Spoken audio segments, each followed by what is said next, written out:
This is the Supreme Court of the state of Texas, here for oral arguments in the case of Axel B. versus Rihanna B. Is petitioner ready? Yes, Your Honor. Is respondent ready? Yes, Your Honor. Petitioner, you may proceed.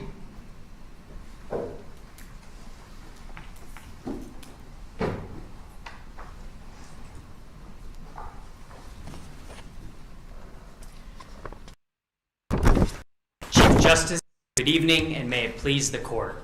My name is Varun Reddy. Along with co-counsel Amber John, we represent the petitioner in this case, Axel B. Your Honors, there are two issues before this court on appeal. The first issue is concerning the proper legal framework to adjudicate pre-embryo disputes in the event of divorce between the progenitors. The second issue concerns the prevailing party under the balancing of interests test. I will be addressing the first issue, and my co-counsel will be addressing the second.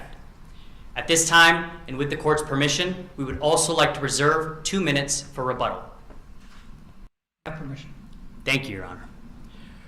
Your Honors, this case is most fundamentally about upholding the freedom of contract. In Natural Gas Clearinghouse versus Midgard Energy, the Texas Supreme Court famously held that parties strike the deals they choose to strike, and thus voluntarily bind themselves. In this case, the parties signed a cryopreservation agreement that would require donation of their pre-embryos in the event of divorce. They read the terms, they discussed the terms, and they signed their names across the line governing the disposition of the agreement.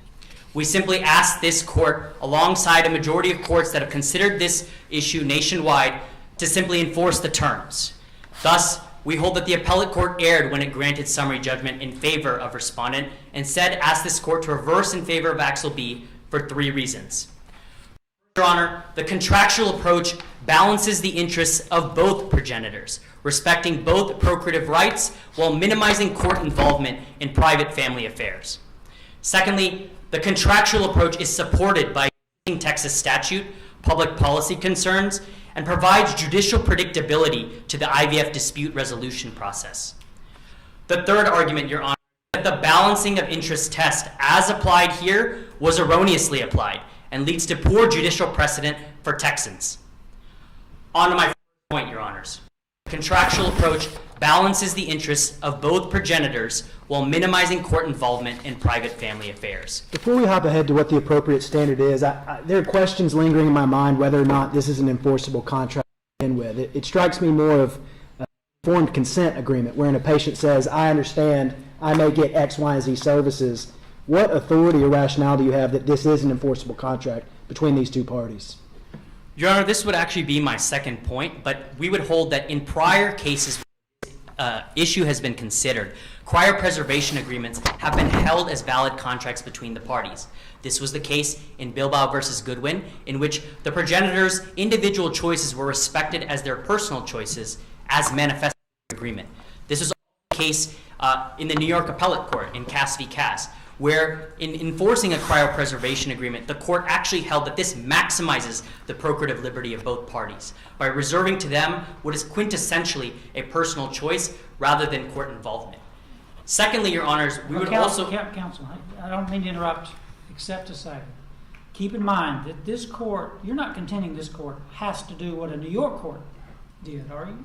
Certainly, Your Honor. All right, so persuade me and my colleague here why we should accept the analysis of those courts. One court in Texas to consider this was the case in Roman v. Roman. There, a cryopreservation agreement was explicitly enforced as between the parties. The parties later opposed donation of the pre-embryos. They had signed a similar form, and ultimately, the court held that this was the best manifestation of intent between the parties. The court held, in fact, that a cryopreservation agreement was enforceable because it would govern disposition of the pre-embryos in the event of divorce, separation, or death. This was used in analyzing Texas public policy and the existing portions of Texas's family code, specifically section 160.752A. Counsel, I'm concerned about the idea that we would use commercial principles to decide something that is as important as someone's ability to become a parent. And it seems like to me that we would be doing the wrong thing to say that women or men can contract away their right to be a parent. How are you going to, how am I going to write that that's a good thing for Texas? Your Honor, you're correct that IVF decisions are personal and they are intimate. However, we would contend that signing an agreement expressing one's procreative preferences is not analogous to contracting away one's rights. Instead, it provides certainty for both progenitors in ensuring that their procreative preferences are actually enforced by courts of law. The alternative, which would be the balancing of interests, would require a court in every instance to decide what they thought was the proper disposition of pre-embryos Every other for either Texan party. has the ability to change their mind. I don't want to have children when I'm 28. I can't wait to have children when I'm 28. And every Texan gets that right. But if I've signed a contract, according to you, nope. That is correct to an extent, Your Honor, but as you will note from the record, even under the contractual approach, subject to a mutual consent between the parties at any moment change their dispositions on the cryopreservation Yeah, agreement. but we wouldn't, that's not realistic in the event of a divorce. Correct, Your Honor. There are instances in which divorces are ugly, as we will note, but we would hold that even otherwise, enforcing or having Texas policy reflect that a unilateral change of mind in the area of reproductive choice, especially the IVF process, would unfairly prejudice those parties that did not seek procreation in the event that All right, so how this does the law disposition occurred. prejudice Axel? Because in this sense, Your Honor, although he may procreate inevitably because he has signed an agreement to donate, there is something particularly emotionally damaging, as per page 7 of the record, in knowing that one's ex-spouse would have his child. Okay, how does the law prejudice him? In the sense that under the balancing of interests test, if it were determined that this preservation agreement were non-enforceable, it would in that essence always default to the party not seeking procreation over those not, whereas these rights have been held to be equal in the court of law. We would hold that a balancing of interest test will always unfairly prejudice in favor of the party not seeking procreation, because it is one that would inevitably be seen by a court of law as favoring women in this situation. But in your co-counsel going to argue that the party that is against procreation should be favored in the balancing test? We would say instead, Your Honor, that the contractual approach should govern. Whatever the party's preferences were Okay, as... but your co-counsel is going to tell me that the party that does not want to procreate should be favored in the balancing test, right? Correct, Your Honor. Okay. So, which leads me to my next point, Your Honor, that the contractual approach is supported by existing Texas statute, public policy, and provides judicial predictability to the IVF process. As mentioned before, the Roman v. Roman court analyzes policy and existing Texas gestation statute. Counsel, wasn't the Roman court anticipating a rise of contractual cases which really never came about in making that decision? Your Honor, the Roman court certainly did set a precedent that Texas public policy would favor voluntary agreements governing disposition of pre-embryos in the event of a dispute. Whether or not that would anticipate the rise of contractual disputes between IVF parties is certain. No, However, the Roman court was anticipating a groundswell of decisions from other courts supporting their contractual approach. Isn't that correct? yes, Your Honor. Has there been such a ground? We would suggest, Your Honor, that as per the current legal climate, it would be a question whether or not parties would even engage in the IVF process to begin with. It is certainly the case that these disputes are not numerous. In the few instances that progenitors get into these disputes, there must be really certain of resolving these IVF disputes. While it may be true, Your Honor, that the Roman court anticipated a swell of cases that never came about, it certainly should still be the holding of this court that the IVF process should be as predictable and as certain for progenitors as possible. Counsel, you're arguing that you don't think that the court should decide on a case-by-case basis. Don't we already ask courts in family law to do that every day? Correct, Your Honor, but in instance of a particular IVF dispute where each party has contributed their gametic material equally, this would be one that creates an unpredictable category of cases where in every single court across Texas, a different judge could impose what would be considered proper parenthood or what could be considered a proper relationship to a child.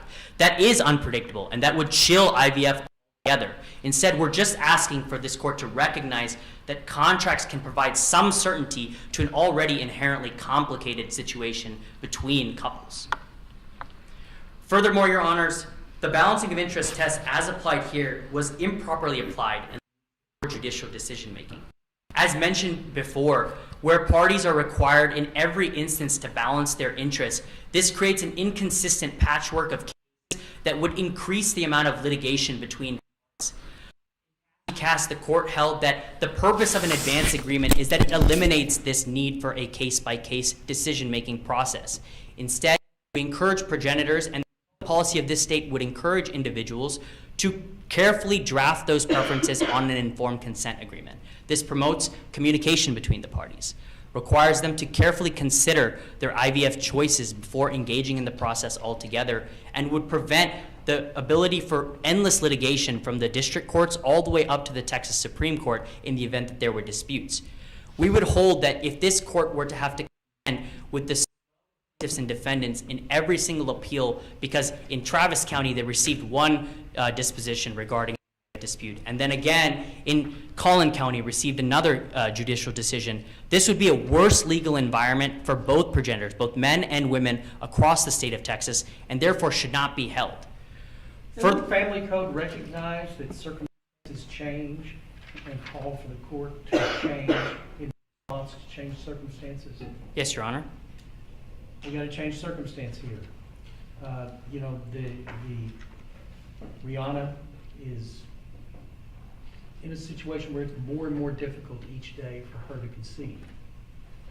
Less and less likely that she will ever be a mother. That kind of should, I think, touch our hearts, that we would want for her what she wants for herself. And you're telling me that the law should turn a deaf ear to her.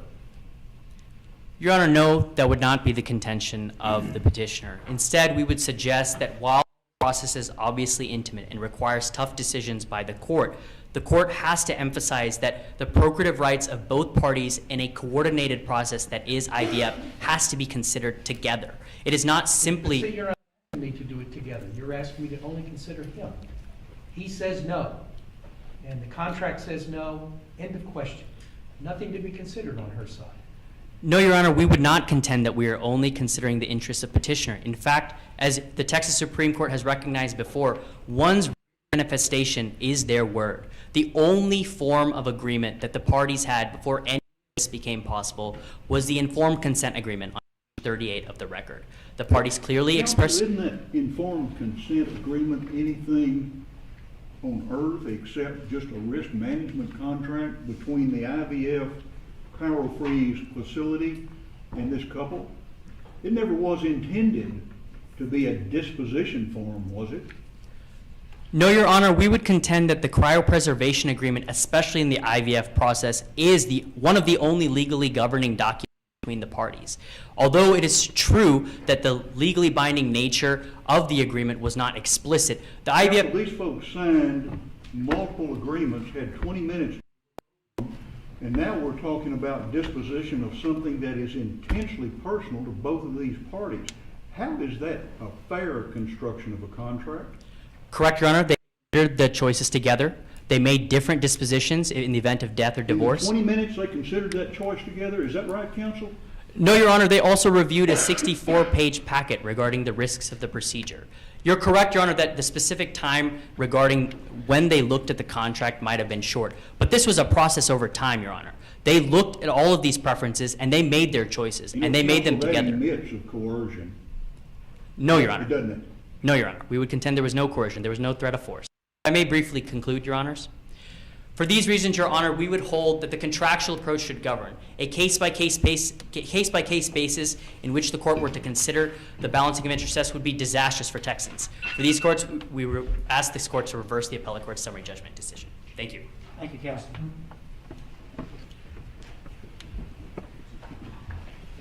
Are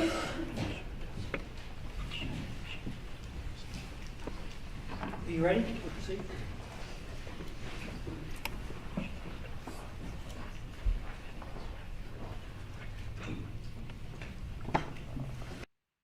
Everybody ready? You may proceed. Mr. Chief Justice, your honors, and may it please the court. My name is Amber John, and I will be continuing arguments on behalf of the petitioner. Will be in regard to the second issue. Under a balancing of the interest approach, which party should prevail in receiving custody of the pre-embryos? Today, the issue lies not with simple procreation, but with parenthood, and as such, the court should find in favor of the petitioner for two key reasons. First, under a factor-based test, the petitioner's right to not be a parent does outweigh the respondent's interests. And secondly, it is imperative this court protect the petitioner's right to not be a parent by preserving his anonymity. Turning to my first contention, a factor-based test is the appropriate test for the court to apply today, under which the petitioner's right to not be a parent does prevail over the respondent's. The factor-based test was first put forth in the 2018 case of in remarriage of Rooks, and today we are asking the court to adopt a modified version of this test that more equitably balances Texans' interests. There are four primarily relevant factors to this test, the first of which is the intended use of the pre-embryos by the disputing parties. We ask the court to look at this factor in light of the extent to which governmental intrusion requires to achieve that use. Today, the respondent seeks to become a parent, and in doing so, if the court were to award her these pre-embryos, would be irrevocably extinguishing the petitioner's right to not be a parent. In contrast, the petitioner seeks to not be a parent, and in doing so, perhaps the respondent would have a more difficult time achieving parenthood, but her avenues through which she may achieve parenthood would not be foreclosed upon. Counselor, your co-counsel stated to the court that the balancing of interest test is unfairly prejudiced in favor of the party seeking procreation. Justice White asked to follow up, just so you understood that. Is that indeed true? Do you agree with that? And if so, how's it not game over for you under the balancing of interest tests? We would contend that the way the Brooks Court adopted the balancing of interest test does unfavorably consider the individual seeking to oppose parenthood, as also reiterated in Davis versus Davis, where there's that presumption in favor of the opposing party. But this is not what we are asking the court to do. We're asking it to adopt a modified version, which does equitably balance the interests of both parties. This modified version takes into consideration the intended use of the pre-embryos, the availability of reasonable alternatives, the burden placed on the party opposing parenthood. Well, I guess I just want to jump to the quick of it. And what is your client's compelling interest? I mean, as I review the record, he said, I don't want my ex-wife to have these kids. That rings of spite, not of a legitimate interest to me. How can you reconcile that under this test? We can reconcile that under this test because what is dispositive today for the petitioner is his anonymity that he retains with a double-blind anonymous donor. In that instance, he will have no idea whether these pre-embryos result in a child or to whom that child is born to. However, if the court finds in favor of the respondent, he will know that these pre-embryos are being implanted. So, with counsel, it's not that, I mean, we're not protecting his right not to be a parent, we're just protecting his identity? That seems very different. Identity as a parent. He seeks to not be a parent, and as such, the court should protect that level of anonymity. While both parties today are indeed procreating, what is at the crux of the issue before the court is parenthood. Both the respondent and the petitioner will be procreating. They will be genetic parents of any child born from these pre-embryos, regardless of whether the petitioner or respondent prevails. What the parties are seeking is parenthood and the right to avoid being What a are the parent. chances that the pre-embryos will result in a successful pregnancy? With the respondent, Your Honor? Yes. 30 to 35. You don't want to give her 30, 35% chance of becoming a mother? That's about all she's got. Every other method is basically foreclosed to her. We would disagree that every other method is foreclosed to her. However, Virtually foreclosed to her. Chances are less than 30 to 35%. The respondent does have a 30 to 35% chance today with using these pre-existing embryos. However, we would contend that same likelihood would likely still be present through embryo donation. There is nothing in the record to suggest that genetic ties alone give an individual a better probability of becoming pregnant with pre-embryos. She could seek out... The record doesn't say either way. So, I mean, I really think you're talking to the wrong group of non-scientists about whether that's a good chance or a reasonable alternative. Of course, Your Honor. Per the CDC's recognition of the ability for an individual with tubular issues to be able to reproduce with pre-embryos, it was about 7%, and we would ask this court to take judicial notice of this fact, as it is coming from the latest CDC data. And as such, we would contend that it is probable that the respondent would still have a 30 to 35% chance of becoming pregnant with a child if she were to seek out embryo donation. Are you suggesting she gets embryos from a third party unrelated to this case? Potentially, Your Honor, yes. That just makes no sense to me. It's like this perverse game of musical chairs. I mean, she has an embryo that's available to her, and we're all going to swap. I mean, why not allow her to use the embryos that she has? To not allow the respondent to use these pre-embryos, because in doing so, will be extinguishing the petitioner's right to not be a parent. Now, there's a 35 to 37% chance that it would be extinguished. Yes, Your Honor, and both the respondent and the... And there's a 65 to 67% chance that it would not. Yes, Your Honor. Again, I mean, we're not dealing with certainties here. We're dealing with her chance, I'm a mother, and you're telling her, not on my watch. I'm not going to let it happen. The fact that there is a chance here is not what the court should find dispositive today. The respondent wants to take... You brought it up. You said, what are her reasonable alternatives? And this alternative of using the pre-embryos that are made up of part her genetic material is a chance, a reasonable alternative. But it's a 35% chance. It's not a great chance. Simply because this is not a great chance does not mean that the petitioner does not have a stake in preserving his right to not be a parent. Right, but if we're going to balance things, we would obviously say that her reasonable alternatives are not very good. And the best one she has available with her genetic material is to use those pre-embryos, right? The best one with her genetic material, yes. Right. However, we would contend that there are reasonable alternatives available to her, namely of which is adoption. The court in Rooks only declined to consider adoption because... But that doesn't have her genetic material. No, it does not. The court in Rooks declined to consider adoption precisely because of that. The interest in that case was genetic parenthood. Here, the court's analysis should not end with the simple fact that there are genetic ties or not. Both the respondent and the petitioner would have any genetic tie to any child resulting from these pre-embryos. What is desired by the respondent is parenthood, and adoption would fulfill the desire for her. I'm trying to reconcile your two arguments. You said she would be a parent no matter what if she had this child because of the biological ties. You've also said that she would be a parent irrespective of biological ties. I'm trying to understand the significance, and I guess what I'm drilling down on is your procreation versus parenthood distinction. What authority do you have to support the notion that your client has some legal or financial obligation to be a, quote, parent should the respondent wind up with these embryos? Of course, he may not have legal status compelling him to be a parent of these pre-embryos, but he would still have those moral and financial obligations that he has in courts from Davis versus He wouldn't have any financial obligations legally, would he? Not legally, no, Your Honor. But courts from Davis versus Davis to McQueen versus Gadberry have all recognized that regardless of legal status, forcing an individual to be a parent when they do not wish to be does lead to lifelong emotional and psychological repercussions. I'm sorry, counsel, what do you think this does to Rihanna? Mm-hmm. You're taking her genetic material that are going to be her children possibly and forcing her to let them go to someone else. Of course, Your Honor, the court should certainly consider the respondent and her burdens here. We are not contending today that the respondent does not have hardship. However, we are contending that the court should balance this as well as the petitioner's burdens. And in light of the totality of these factors do weigh in favor of the petitioner, as the respondent has reasonable alternatives to becoming a parent that do not involve infringing on the petitioner's right to not be a parent. I want to ask one question, and I'm going to ask the other side. We're talking about balancing of interest, totality of factors, sincerity of beliefs.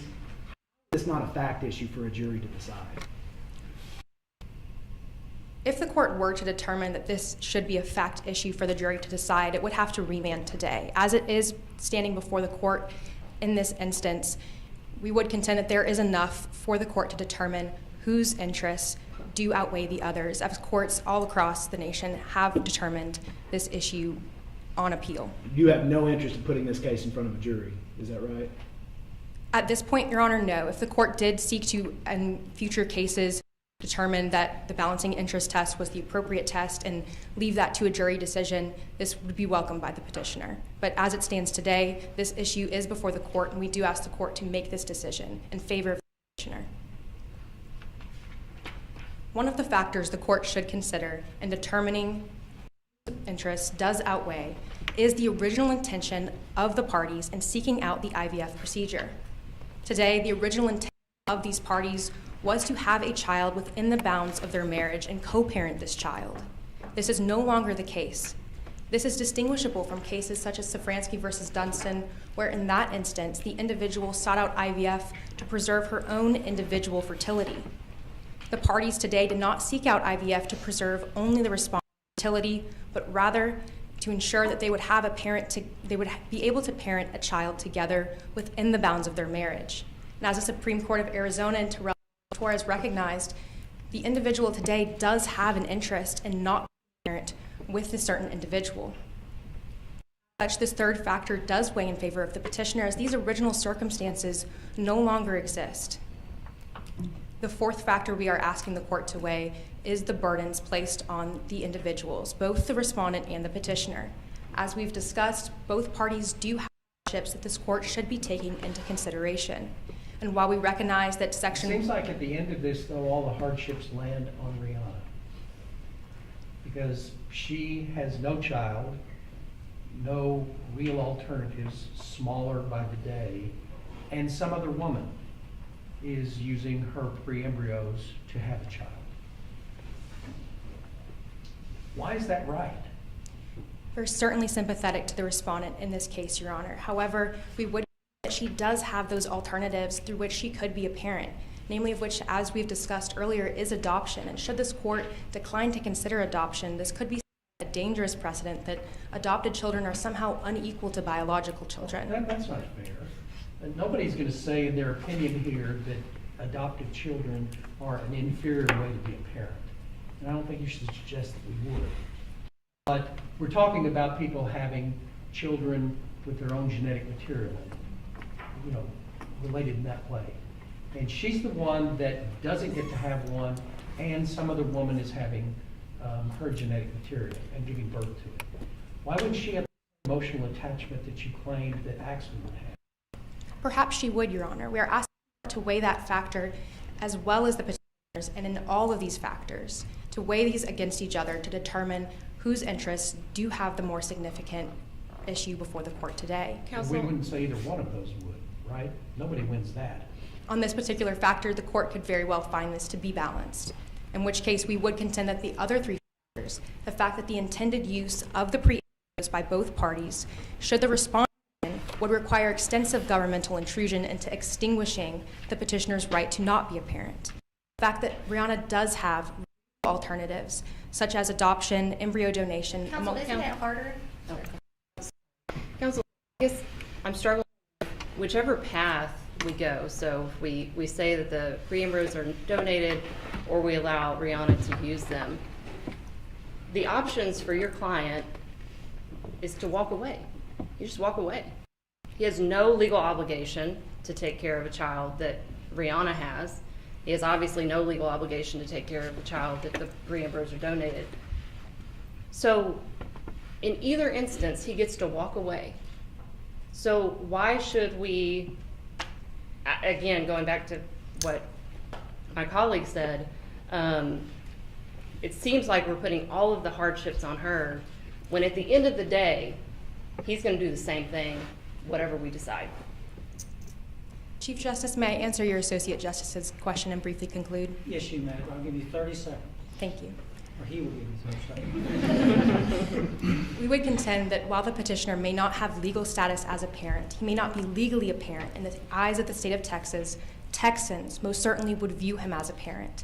These couple were together for 8 years, and as such, it is indisputable their lives are interconnected, and he would be aware of any child born from these pre-embryos. And as such, we ask this court to reverse the decision of the lower court. Thank you. Thank you, counsel.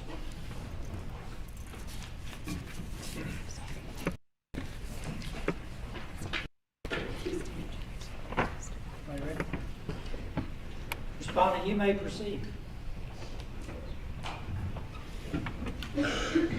Good evening. May it please the court. My name is Lauren Levino, and along with my co-counsel Jamie Mills, we are representing the respondent, Rihanna. There are 2 issues to be addressed here today. First, whether the balancing of interest approach is the proper legal framework for deciding the disposition of the frozen pre-embryos upon divorce of the progenitors. And second, if so, whether Rihanna is entitled to these frozen pre-embryos after applying the balancing of interest approach. I'll be addressing the first issue, and my co-counsel will be addressing the second. There are 3 reasons why we are asking you to affirm the lower court's decision and apply the balancing of interest approach rather than contemporaneous and contractual approaches.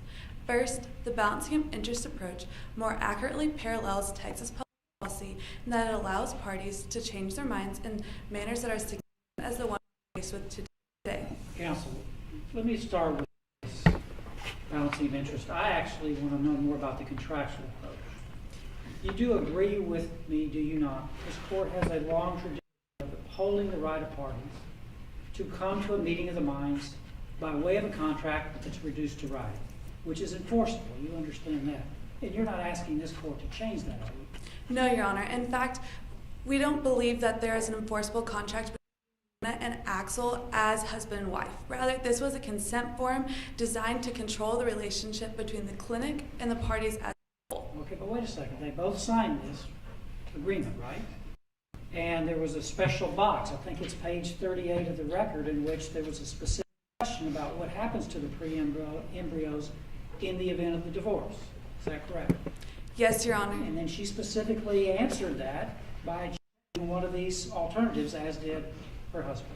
Is that correct? Yes, Your Honor. So you're not claiming, hang on, you're not claiming that there's any kind of mistake here, or that there's anything fraudulent about this, coerced, or anything like that, are you? No, we are claiming that this is not a binding contract between Rihanna and Axel as husband and wife. Why is that? Is that what I heard you say, and what I've read in your papers, is that the reason it's not a binding contract is that because it prevents her from changing her mind later. Is that correct? Is that a good synopsis of your argument? No, Your Honor. We're saying today that this is not a binding contract between Rihanna and Axel because there was no notice that they were entering into an agreement that pitted the husband versus the wife. That is an essential pillar of contract law today. In the Healy versus New York Central Hudson Railroad case, they found that general notice was necessary, and that is an objective intent. So they're looking at what a reasonable person assumed that they were entering into a contract. If you look at the record, page 36 through 38 of the record, it's an actual contract. The title is Informed Consent for Cryopreservation of Frozen Pre-embryos. The purpose is to describe and identify the medical risks. Additionally, I'd point you to paragraph 13 where it says, and I quote, "We understand that we have the opportunity to direct the clinic."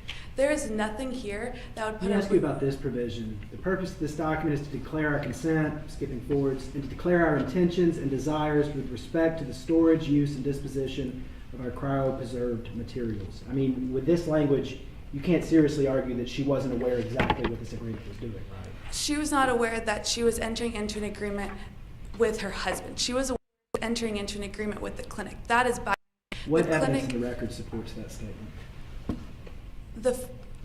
The fact that they that she did not give due consideration and did not think divorce was possible. Well, doesn't the record kind of bear out the opposite, that they had this kind of clash of opinions in which she was fine with really anything that happened and he had strong opinions, and somehow they discussed those and resolved their issues? I mean, wasn't that a meeting of minds? No, Your Honor, we disagree, and that there was no meeting of the minds that Rihanna versus Axel, who are the parties here today, decided that article of the provision. Additionally, if you look at 12, the clinic does give the option that if there were to be a legal dispute about it, the embryos would stay in storage until they came to a conclusion amidst that decision.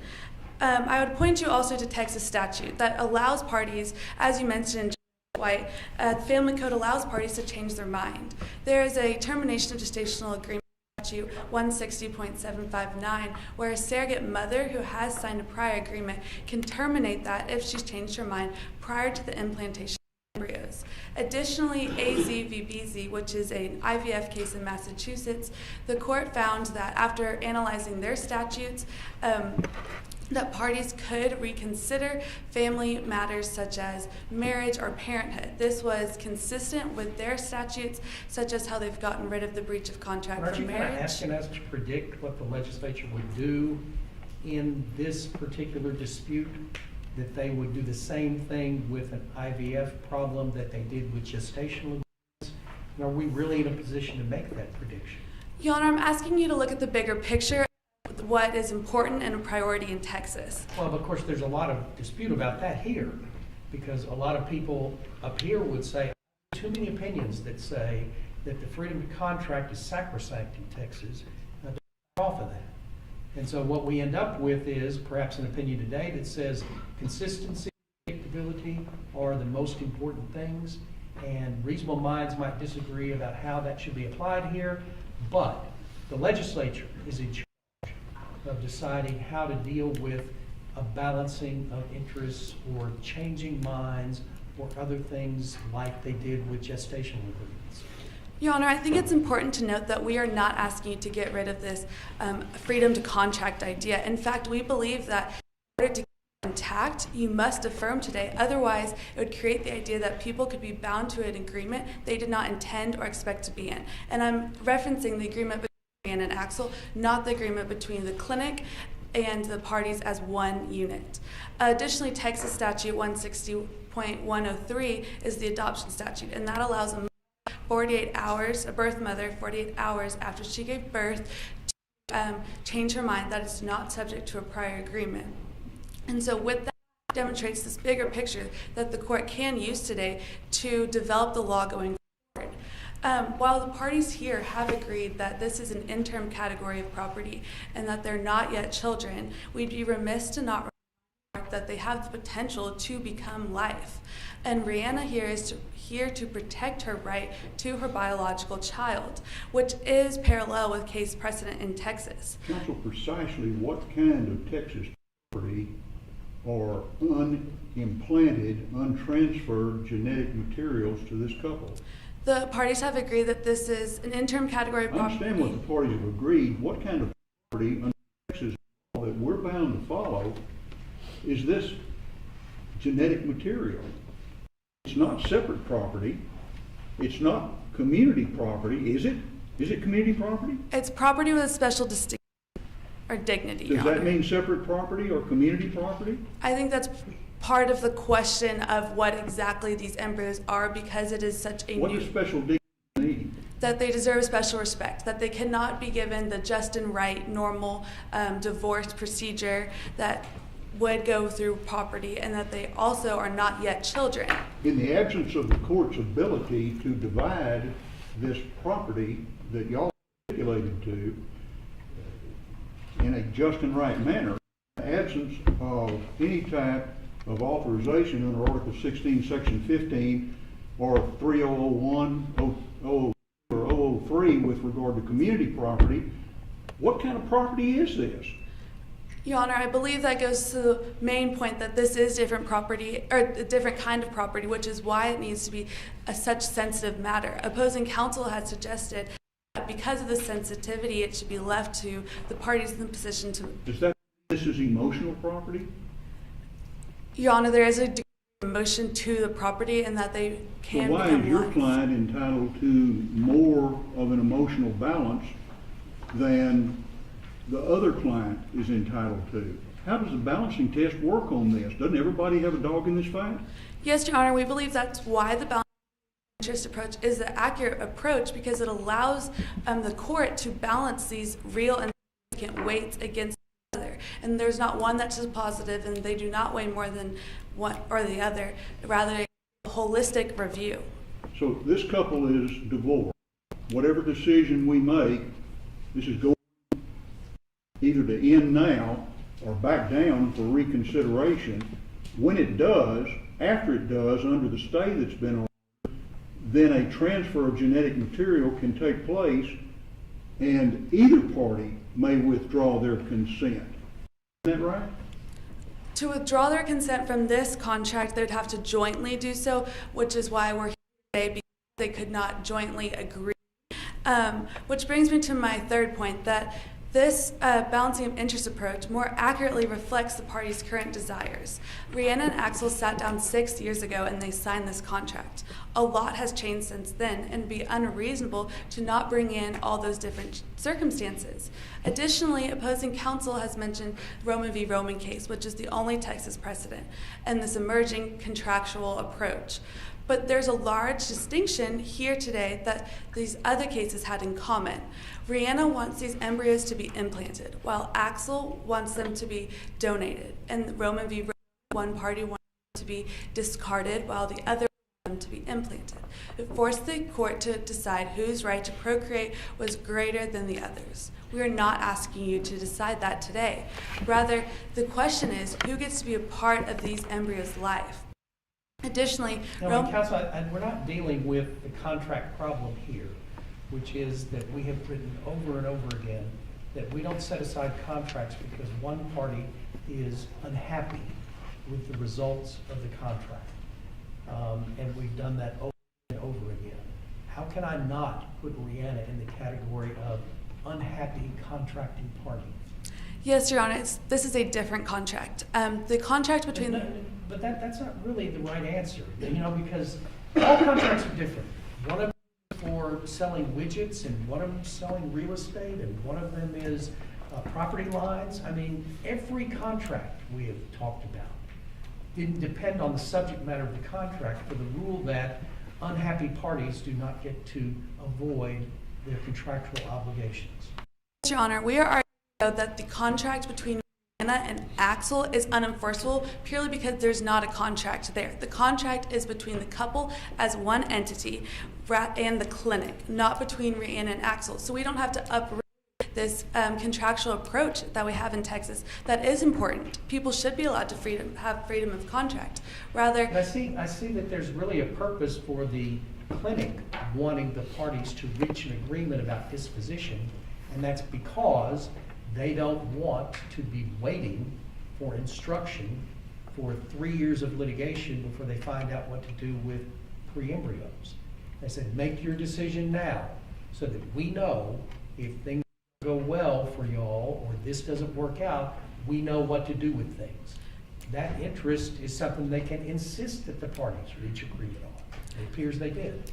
Your Honor, we would disagree in that paragraph 12, which allows for the embryos to be stored if there is litigation, shows that the clinic has no real dog in these actual embryos. They want to get paid, and they are not a party here today. They have this form is to protect them from being in the room, and it has protected them. And so I would ask the court to remind themselves of the importance of notice, of entering into a contract. No reasonable husband and wife would come out of that doctor's office and have told you that they entered into a binding contract with their husband or with their wife. The reasonable assumption is that contract was binding between them and the clinic. I understand your position. If this was a prenuptial agreement, so husband and wife, you would agree that that would dictate the disposition of the property, notwithstanding the special property statement earlier? Yes, Your Honor, the intent is the essential element of the prenuptial agreement, and that is not here today. There is no meeting of the minds. Counsel, let's assume that we otherwise would agree to implement this balance of interests approach. Is that not going to often, and even here, involve fact questions for a jury to decide? The record states that there is no dispute of the facts, rather than a legal question of how to decide the disposition of the embryos, and we believe the balancing of interest allows the court to take a more holistic approach. No, but assuming that we go with that, I didn't realize that we were bound that the outcome of that would be, I don't think we are. I mean, And ultimately, you have to convince us if we go that route. I'm concerned that in going that route, that means all these cases are going to go back to a jury to address fact questions under a balanced interest approach. That would seem to be very inefficient to me, and that's what I'm trying to understand. Are you telling me that the balance of interest approach can always be implemented by the courts as a matter of law? I say I'm running out of time. May I briefly answer your question and conclude? Since I asked it, absolutely. Yes, Your Honor, the balancing of interest approach is going to be the correct matter of law, but additionally in this case, we're asking you to affirm because there's not an enforceable contract between Rihanna and Axel today, and the balancing of interest approach takes in those sensitive matters. Thank you.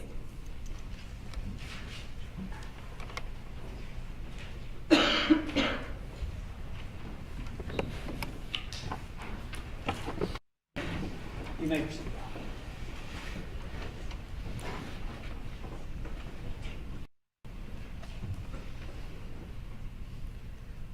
Justice and your honors, may it please the court.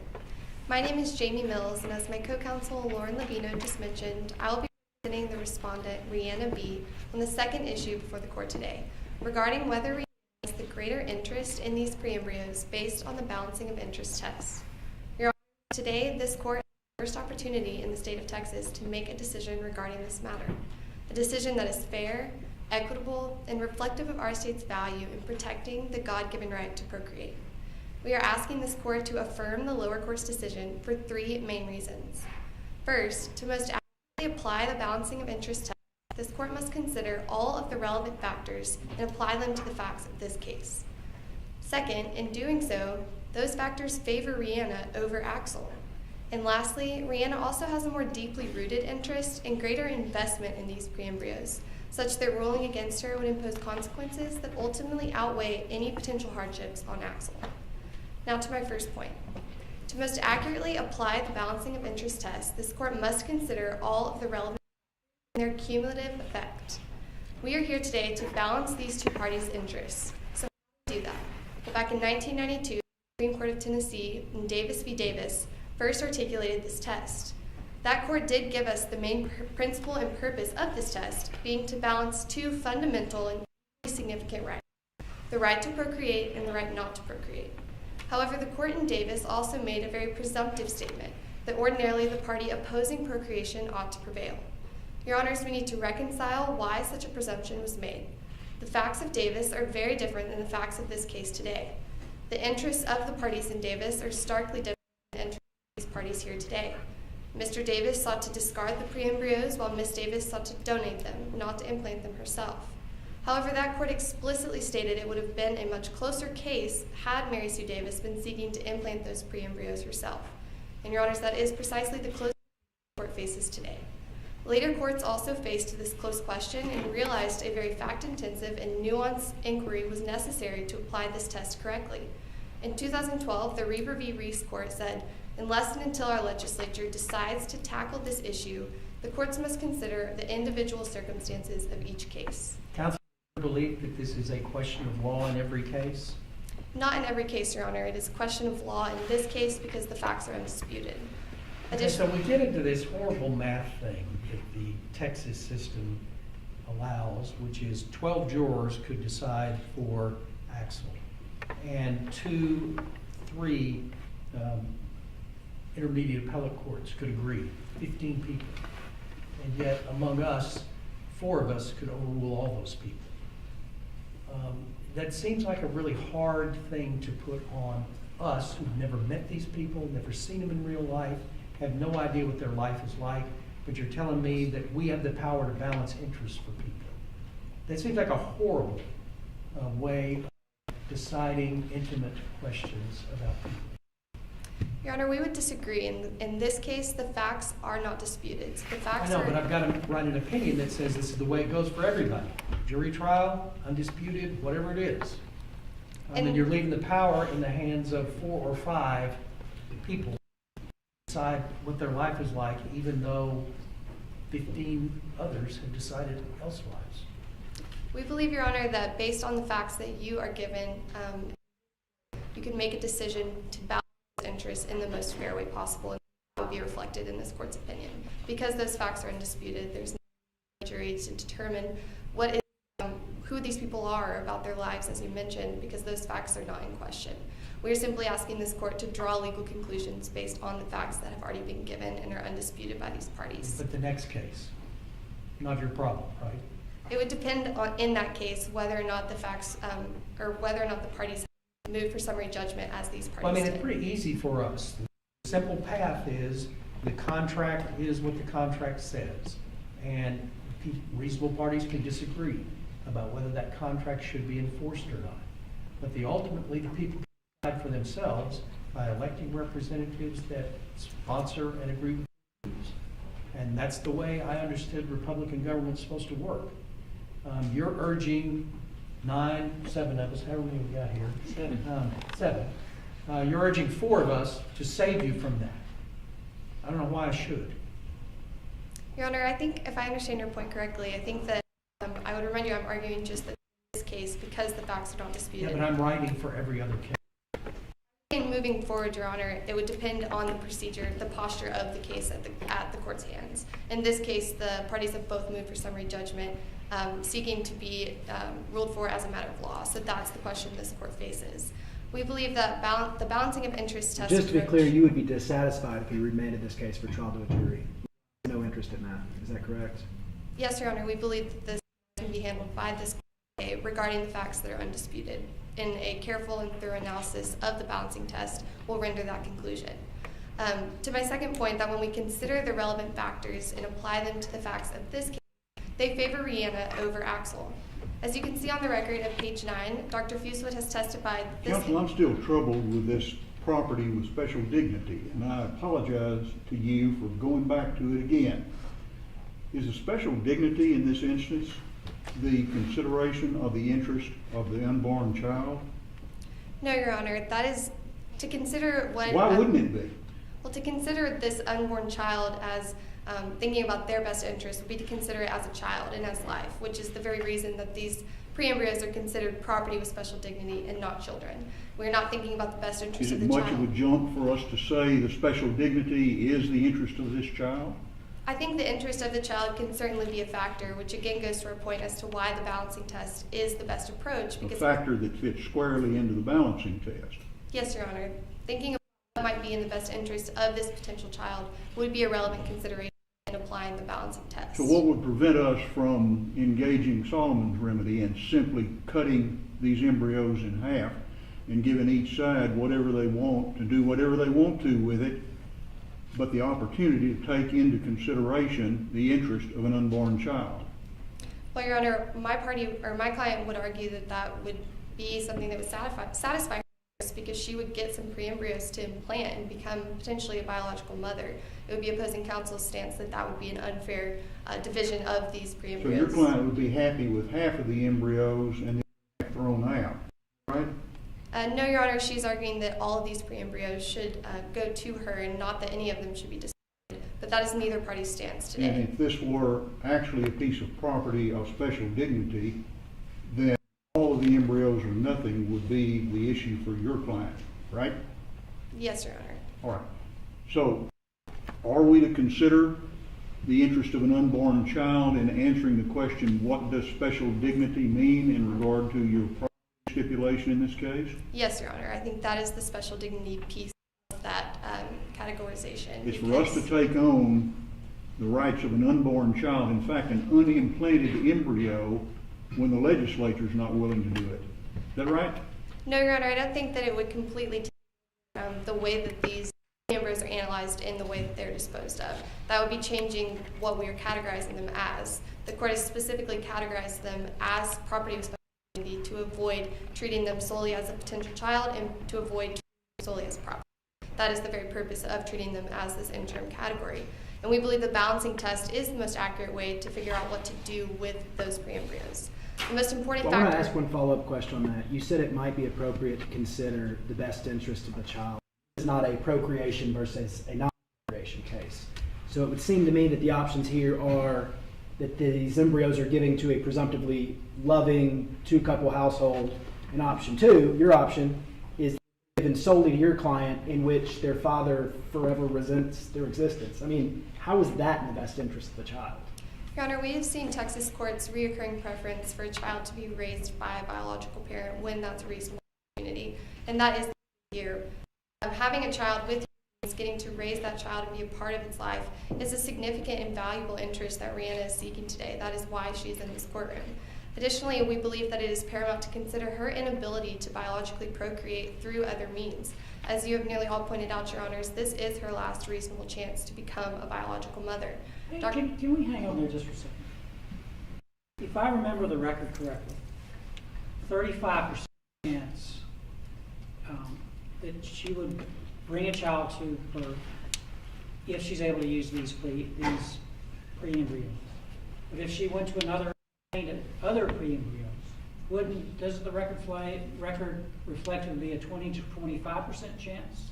No, Your Honor, that was the chances 2 years ago when the doctor assessed her. It has been 2 years, so now she is somewhere between 20 and 10%. Roughly has around a 15% chance of biological procreation through another IVF procedure, compared to the 30 to 35% chance she would have with these pre-embryos well into her 40s, as Dr. Fuswood testified on page 9. So that's what, a doubling of her chances? Yes, Your Honor. But she still has a chance, and not an insignificant chance. No, Your Honor, we would argue that the chances that she has today without these pre-embryos are insignificant. To tell a woman facing infertility that we could double her chances, but that would be significant, would be a very insensitive and unfair decision, we believe, for this court to make. Now, let me ask you, follow up on some questions my colleague asked you about earlier, and that is the reasonable alternative, or why is adoption not a reasonable alternative? Your Honor, the essence of this test today is to balance each party's interests in protecting their procreational autonomy. That's the case we have before us, so to consider adoption is to change the very nature of what we are here for today. I thought her primary interest was in being a parent. Are you telling me that your client's interest is only in being a parent with her genes? Yes, Your Honor. Her interest today is protecting her ability to become a biological parent. She would have chosen adoption if that was seen as an equal alternative in her mind. As you can see on the record at page 7, the parties did consider adoption and then intentionally and affirmatively chose IVF, knowing the costs financially, physically, emotionally, to undergo such a gruesome process because it was biological parenthood that Rihanna was seeking, not adoption.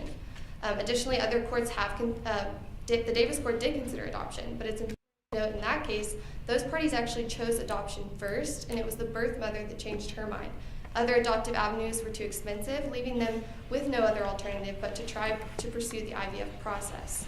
Well, before you finish today, I want you to kind of answer the other side made about Axel's moral, emotional, and spiritual connection to a child that was born whose identity he knew. And we all know he doesn't have any financial responsibility. He's not legally a parent. But isn't there every reason for us to honor his decision to be emotionally, spiritually attached to a child that is his by genetics? Yes, Your Honor, we would be naive to argue that those interests are non-existent whatsoever. However, it's important to note, on the record at page 23, a law review article is referenced by Professor Ellen Waldman, and she did a study on children of divorced parents and found that the parent-child relationship does erode over time based on other factors. It's not just biological procreation that creates this absolute genetic link of a psychological tie. There are factors like habitation and residential proximity that play a role. Well, I mean, that's all sociology, to me, at least, and I'm trying to put my arm around the idea that I would want, or I'd want to honor a person who said, if I know that that's my child, I want to be that child on the first day of school. I want to be with that child when they go to prom. I want to be with that child when they excel. And I don't want to be forced into that. Yes, Why sir. shouldn't I recognize that as a real important part of this balancing test you discussed? Yes, Your Honor. We believe that it is a valid thing to consider in a balancing test, that his emotional and moral hardships that would come of it are relevant to consider. Our point is simply that, one, that those emotional burdens can be met by other factors, but additionally, as to your point, why Not would caring anymore? Sociology you were giving The residential proximity is what I was referring to, but additionally I'm sorry, Counselor, are you saying that if he doesn't live near the child, it'll be easy for him to forget about it? we believe that based on the study that she did, that Ellen Wellman did with children's parents, they found that parent-child relationships do erode over time when the separated parent doesn't live with them and is distanced.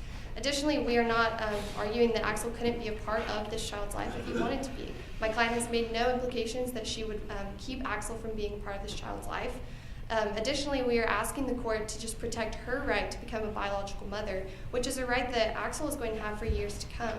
Rihanna has undergone significant pain and emotional trauma through the IVF process as a woman. She has contributed much more and has a more deeply rooted interest in these pre-embryos compared to Axel, who wants these pre-embryos donated. He is going to be procreating with Rihanna either way, the court rules today. It is simply a matter of who gets to be a part of that child's life, and we are asking this court to affirm the lower court's decision to protect Rihanna's interest and desire to become a biological mother, to also standard moving forward that that's a right this court is willing to protect in the state of Texas. Thank you.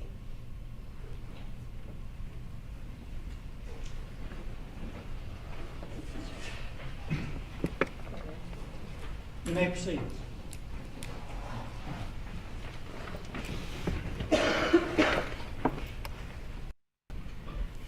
May it please the court. Your Honor, a few pieces of rebuttal. There's a very easy decision you have to make, Your Honor. The freedom to contract is the most equitable solution to an inequitable situation facing two progenitors. In the area of reproductive choice, there's always going to be a dispute between whose procreative right is of greater interest. But there are two fundamental things you have to reconcile with today. First, a world in which the balancing of interest test is applied is one in which inconsistent decisions are made across the state of Texas. Individuals no certainty in the IVF process, not being able to rely on the informed consent agreements they signed on to before entering the process to begin with. Secondly, a world of IVF without an informed consent agreement is far worse. That is a world where neither party is advised of their procreative rights, and one in which neither party is aware of the risks of the IVF process. Even otherwise, Your Honors, the respondents have fallen back on one argument, that there was no notice of this contract. Three arguments. One, the Roman court held that an agreement unambiguously written will not preclude a meeting of the minds. The divorce provision of this agreement was clear. It was in its own section, and two check marks on the box would tell any reasonable person that it would be between the parties. This is a non-starter between the parties, Your Honors, and should be honored in this instance. Furthermore, if you find this contract is enforceable, leave the interests of balance between the parties for another day. Find that this contract was enforceable in this instance. On the second issue, Your Honor, adoption is a reasonable alternative. Where the respondent's ability to procreate is only 30%, this is the best alternative because it promises that what this issue is really about, parenthood. At the end of the day, she will become a parent. And as noted by many courts before, the right to procreate is a negative right. It doesn't have to be her first choice, it just has to be the right choice. And for these reasons, Your Honor, we would this court should reverse the appellate court's summary judgment ruling in favor of the contractual approach. Thank you, Your Honors. I just want to say that this has been a privilege for me, and I think each one of the justices. We did lose one because, frankly, there's a tornado in her town of Temple, and she's headed back that way. So, but this was a lot of fun, and first of all, I hope you all enjoyed doing this and that you enjoyed doing it in person. I don't know what it was like to do. I mean, I've done a bunch of Zoom stuff, and it's more convenient. For me, anyway, there's nothing more fun than being able to do this in person, and I hope that you get a sense of that as well. I want to say on behalf of this whole panel, y'all were terrific, and you're poised, and not having ever done this before in person, you should be very, very proud. I mean, you should be proud just to come on one of the two last teams. What was it, 84 teams, did you say? And y'all here, and that's just fabulous. You should be honored. And I will tell you that this panel thought that y'all were so evenly divided. I mean, it's a 4-3 decision, okay? So does that give everybody that we were impressed, okay? But we do have to make a decision. I guess that's the binary thing that the world of the law comes down to sometimes. So ultimately, we determined that respondent wins with a 4-3 vote.